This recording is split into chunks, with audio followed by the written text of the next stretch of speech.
Good morning and welcome to another story from my book, Shamanic Journey, Crossing the Portal of 2020-21. This is the first of the last 4 articles of the book, which I have named the Success Kit for the New Consciousness, the New Human of 2021 and beyond. These 4 articles are based on a video from Jose Millán, A New Humanity, my favorite Spanish astrologer. This first article is called Innovation. Keith Ferrari, a leadership expert, says in his YouTube channel, leadership happens to a person with a vision that enlists others to follow that vision. I have a vision, that of helping people snap out of the spiritual stupor and ignite the personal power as awakened consciousness. Jose Millán makes a list of necessary tools to acquire for 2021 and further in the age of Aquarium. These make up the success kit required in order to assert our personal power in our physical lives and the energetic strategies necessary to navigate the fast energy waves of this vibrational threshold that humanity is currently going through. So I will be describing what these attributes are and how I define them.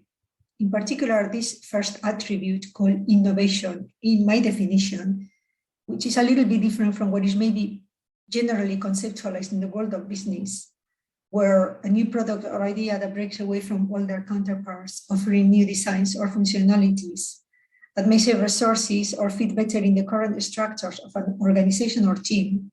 For me, I understand innovation as an individual or a group, and a group would be a sum of individuals of a similar level of conscious awareness, tapping into his or theirs personal blueprints, natural gifts and talents, and projecting them into the physical world, but only when intuition or inspiration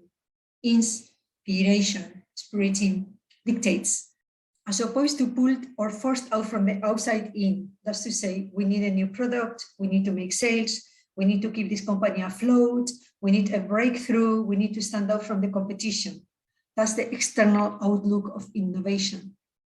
But the difference from the current generalized understanding of innovation for me is that in this new consciousness, we do not wait for the external world to react, agree, or come up with any specific expectations. In fact, we do not address the shape or form of the specific results, since our focus is only and exclusively on the creation process, as if projecting universal consciousness through the focal point of our individual persona.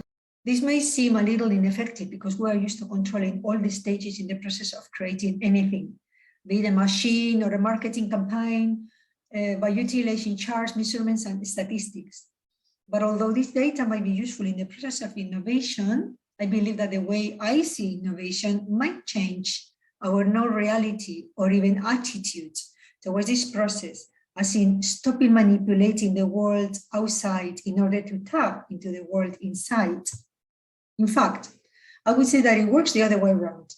From the inside comes the seed of inspiration, watered by the understanding of a higher level of consciousness, all of which produces a result that fits the world much better than we alone might have done, should we have worked only looking at the external shell of the reality we see with our physical eyes.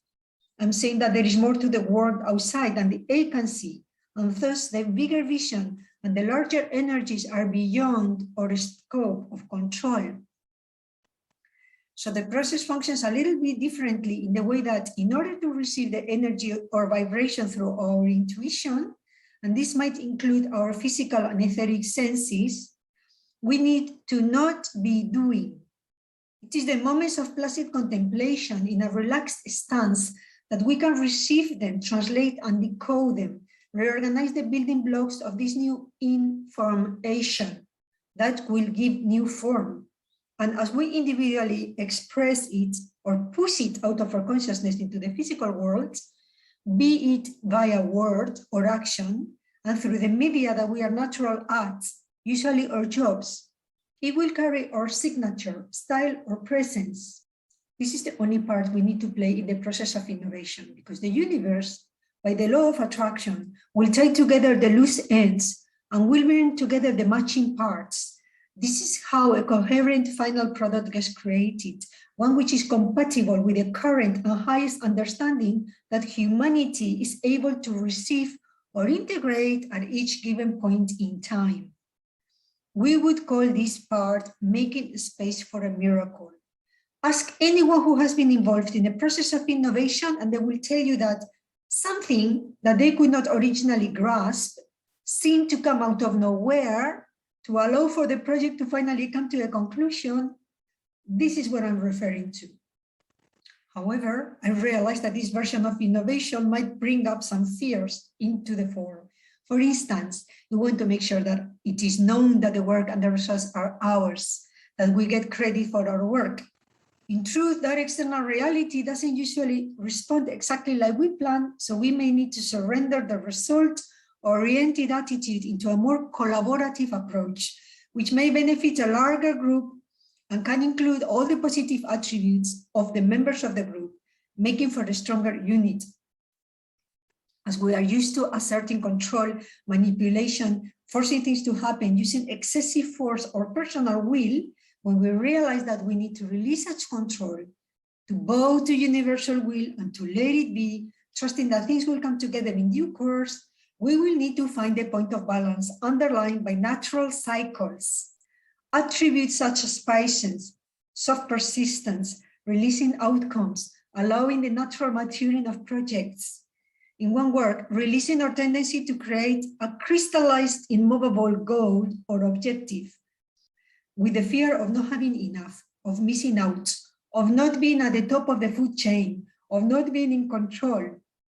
They may surface, but in this sense, innovation needs to have, as a base, strong level of conscious awareness so that we can create and let go at the same time. This is the battle of lower consciousness versus higher consciousness. We know where we come from and we know it didn't work. At least it did not work for everybody, only for a few. The question here is, will the majority of people make the necessary quantum leap in consciousness in order to open the door to a brighter future in which we can all shine with our own gifts and collaborate together for the highest good? Well, we can start by taking responsibility individually for our own personal growth. Thank you very much. Keep your attention. 3 more articles coming. Thank you for watching. Bye-bye.